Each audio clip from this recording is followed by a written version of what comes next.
The Outsider. That night the Baron dreamt of many a woe, and all his warrior guests with shade and form, of witch and demon and large coffin warm, were long benightmared. Keats. Unhappy is he to whom the memories of childhood bring only fear and sadness. Wretched is he who looks back upon lone hours in vast and dismal chambers, with brown hangings and maddening rows of antique books, or upon odd watches in twilight groves of grotesque, gigantic, and vine-encumbered trees that silently wave twisted branches far aloft. Such a lot the gods. To me, the dazed, the disappointed, the barren, the broken. And yet I am strangely content, and cling desperately to those sere memories, when my mind momentarily threatens to reach beyond to the other. I know not where I was born, save that the castle was infinitely old and infinitely horrible, full of dark passages, and having high ceilings where the eye could only find cobwebs and shadows. The stones in the crumbling corridors seemed always hideously damp, and there was an accursed smell everywhere, as of the piled-up corpses of dead generations. It was never light, so that I used sometimes to light candles and gaze steadily at them for relief. Nor was there any sun outdoors, since the terrible trees grew high above the topmost accessible tower. There was one black tower which reached above the trees into the unknown outer sky, but that was partly ruined and could not be ascended save by a well-nigh impossible climb up the sheer wall, stone by stone. I must have lived years in this place, but I cannot measure the time. Beings must have cared for my needs, yet I cannot recall any person except myself, or anything alive but the noiseless rats and bats and spiders. I think that whoever nursed me must have been shockingly aged, since my first conception of a living person was that of somebody mockingly like myself, yet distorted, shriveled, and decaying like the castle. To me, there was nothing grotesque in the bones and skeletons that strewed some of the stone crypts deep down among the foundations. I fantastically associated these things with everyday events and thought them more natural than the colored pictures of living beings which I found in many of the moldy books. From such books I learned all that I know. No teacher urged or guided me, and I do not recall hearing any human voice in all those years, not even my own. For although I had read of speech, I had never thought to try to speak aloud. My aspect was a matter equally unthought of, for there were no mirrors in the castle, and I merely regarded myself by instinct as akin to the youthful figures I saw drawn and painted in the books. I felt conscious of youth because I remembered so little. Outside, across the putrid moat, and under the dark mute trees, I would often lie and dream for hours about what I read in the books, and would longingly picture myself amidst gay crowds in the sunny world beyond the endless forests. Once I tried to escape from the forest, but as I went farther from the castle, the shade grew denser, and the air more filled with brooding fear, so that I ran frantically back, lest I lose my way in a labyrinth of nighted silence. So, through endless twilights, I dreamed and waited, though I knew not what I waited for. Then, in the shadowy solitude, my longing for light grew so frantic that I could rest no more. And I lifted entreating hands to the single black ruined tower that reached above the forest into the unknown outer sky. And at last I resolved to scale that tower, fall though I might, since it were better to glimpse the sky and perish than to live without ever beholding day. In the dank twilight, I climbed the worn and aged stone stairs till I reached the level where they ceased, and thereafter clung Can't make it through one reading. And thereafter clung perilously to small footholds leading upwards. Ghastly and terrible was that dead, stareless cylinder of rock, black, ruined, and deserted, and sinister with startled bats whose wings made no noise. But more ghastly and terrible still was the slowness of my progress, for climb as I might, the darkness overhead grew no thinner, and a new chill as of haunted and venerable mold assailed me. I shivered as I wondered why I did not reach the light, and would have looked down had I dared. I fancied that night had come suddenly upon me, and vainly groped with one free hand for a window embrasure, that I might peer out and above, and try to judge the height I had attained. All at once, after an infinity of awesome sightless crawling up that concave and desperate precipice, I felt my head touch a solid thing, and knew I must have gained the roof, or at least some kind of floor.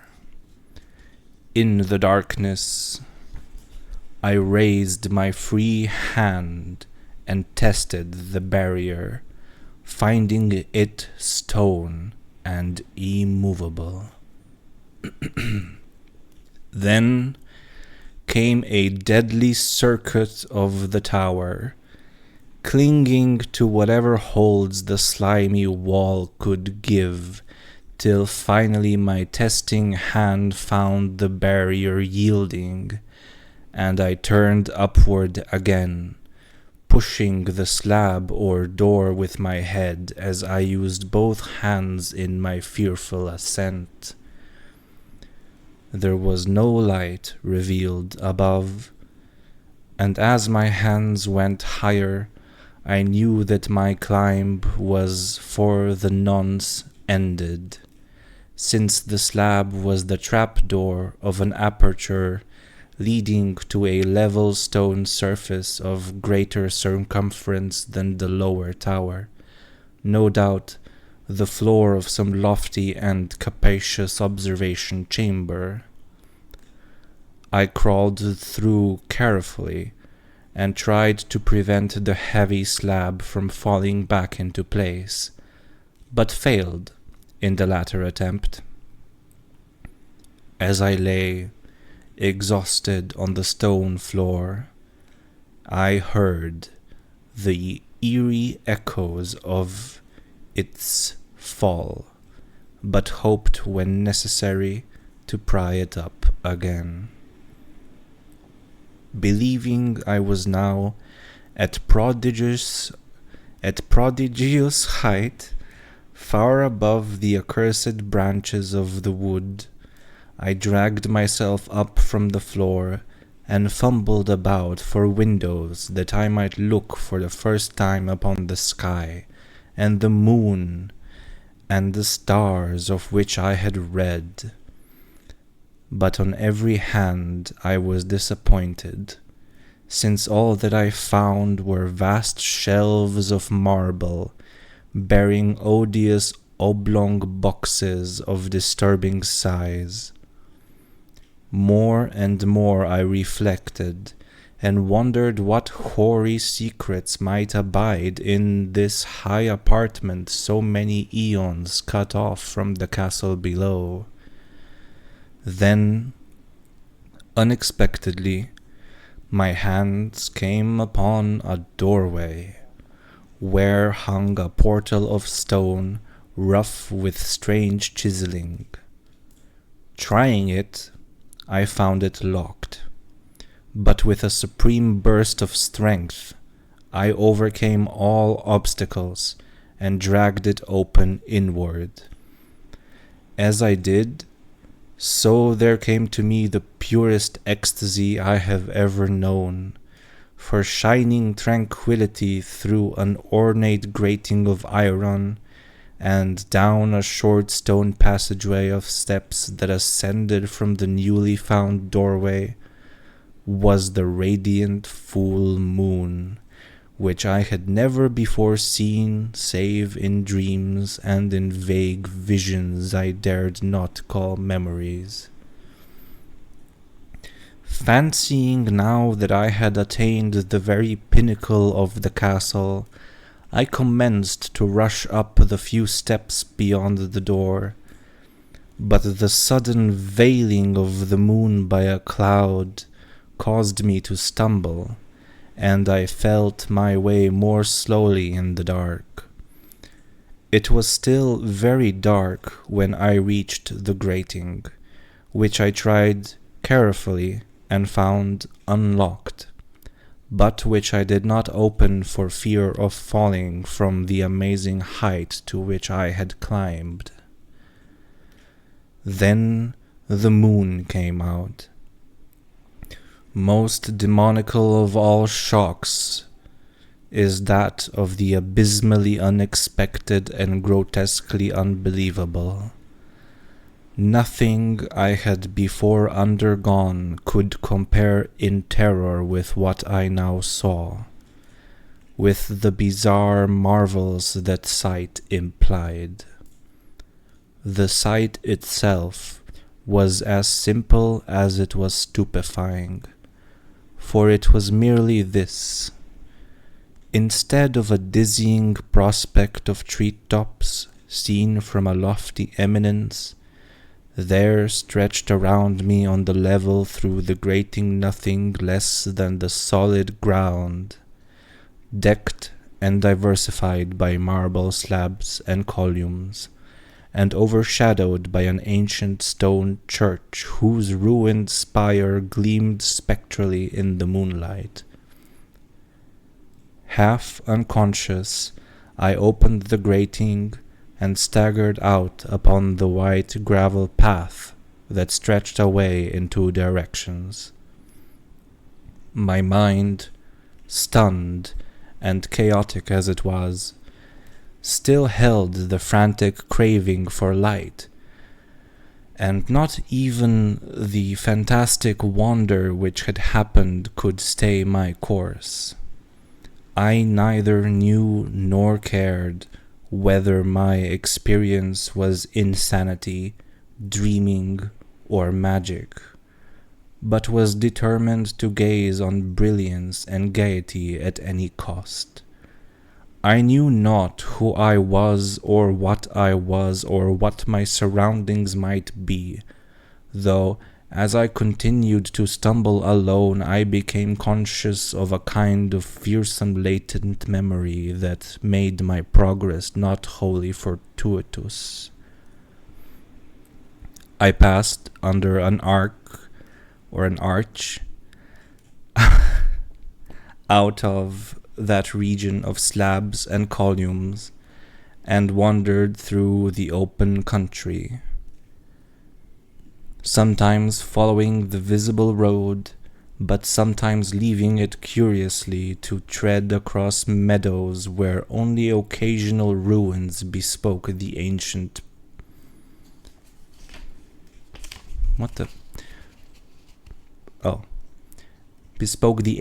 presence of a forgotten road. Once I swam across a swift river where crumbling mossy masonry told of a bridge long vanished.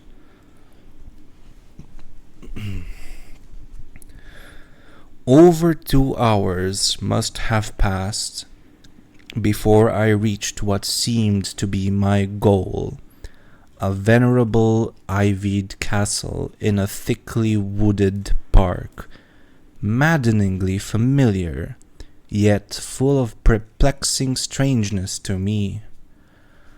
I saw that the moat was filled in, and that some of the well-known towers were demolished, whilst new things existed to confuse the beholder. But what I observed with chief interest and delight were the open windows, gorgeously ablaze with light and sending forth sound of the gayest revelry. Advancing to one of these, I looked in and saw an oddly dressed company indeed, making merry and speaking brightly to one another. I had never seemingly heard human speech before, and could guess only vaguely what it said. Some of the faces seemed to hold expressions that brought up incredibly remote recollections. Others were utterly alien. I now stepped through the low window into the brilliantly lighted room. Stepping as I did so from my single bright moment of hope to my blackest convulsion of despair and realization, the nightmare was quick to come, for as I entered, there occurred immediately one of the most terrifying demonstrations I had ever conceived. Scarcely had I crossed the sill when there descended upon the whole company a sudden and unheralded fear of hideous intensity, distorting every face and evoking the most horrible screams from nearly every throat. Flight was universal, and in the clamor and panic, several fell in a swoon and were dragged away by their madly fleeing companions. Many covered their eyes with their hands and plunged blindly and awkwardly in their race to escape, overturning furniture and stumbling against the walls before they managed to reach one of the many doors. The cries were shocking, and as I stood in the brilliant apartment alone and dazed, listening to their vanishing echoes, I trembled at the thought of what might be lurking near me unseen. At a casual inspection, the room seemed deserted, but when I moved towards one of the alcoves, I thought I detected a presence there, a hint of motion beyond the golden arched doorway leading to another and somewhat similar room. As I approached the arch, I began to perceive the presence more clearly, and then, with the first and last sound I ever uttered, a ghastly ululation that revolted me, almost as poignantly as its noxious cause. I beheld in full frightful vividness the inconceivable, indescribable, and unmentionable monstrosity which had its simple appearance changed a merry company to a herd of delirious fugitives. I cannot even hint what it was like, for it was a compound of all that is unclean, uncanny, unwelcome, abnormal, and detestable.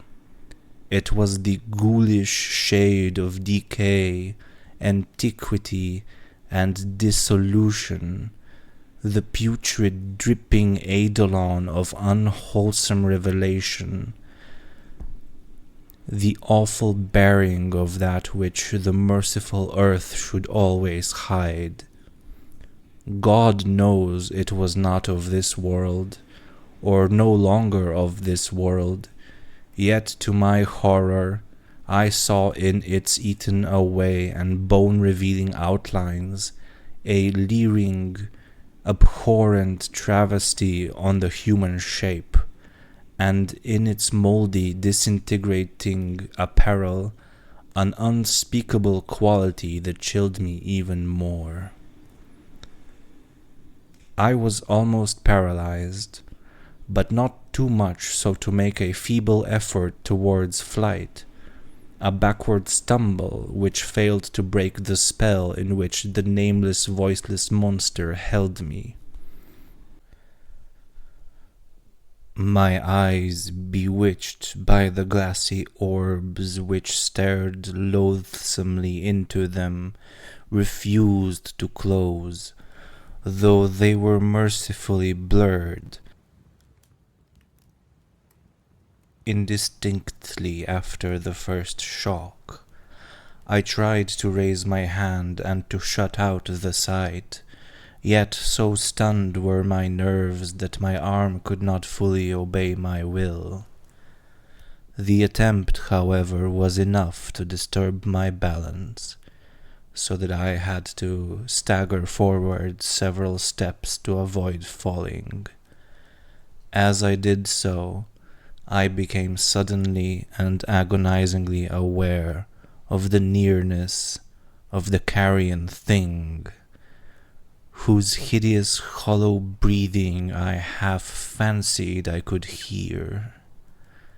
Nearly mad, I found myself yet able to throw out a hand to ward off the foetid apparition which pressed so close, when, in one cataclysmic second of cosmic nightmarishness and hellish accident, my fingers touched the rotting, outstretched paw of the monster beneath the golden arch.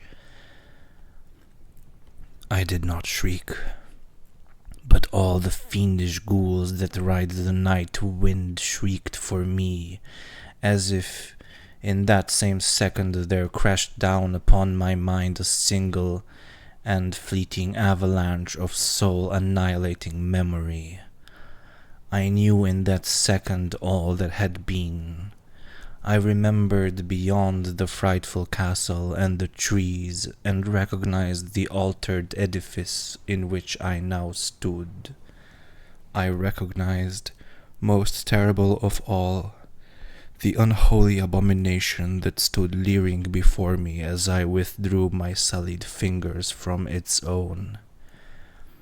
But in the cosmos there is balm as well as bitterness, and that balm is nepenthe. In the supreme horror of that second, I forgot what had horrified me, and the burst of black memory vanished in a chaos of echoing images. In a dream, I fled from that haunted and accursed pile, and ran swiftly and silently in the moonlight. When I returned to the churchyard place of marble and went down the steps, I found the stone trap door immovable. But I was not sorry, for I had hated the antique castle and the trees. Now I ride with the mocking and friendly ghouls on the night wind, and play by day amongst the catacombs of Nefren-Ka, in the sealed and unknown valley of Hadoth by the Nile. I know that light is not for me, save that of the moon, over the rock tombs of Neb, nor any gaiety save the unnamed feasts of Nitocris beneath the Great Pyramid. Yet, in my new wildness and freedom, I almost welcome. For although Nepenthe has calmed me, I know always that I am an outsider, a stranger in this century, and among those who are still men. This I have known ever since I stretched out my fingers to the abomination within that great gilded frame, stretched out my fingers and touched a cold and unyielding surface of polished glass. The end.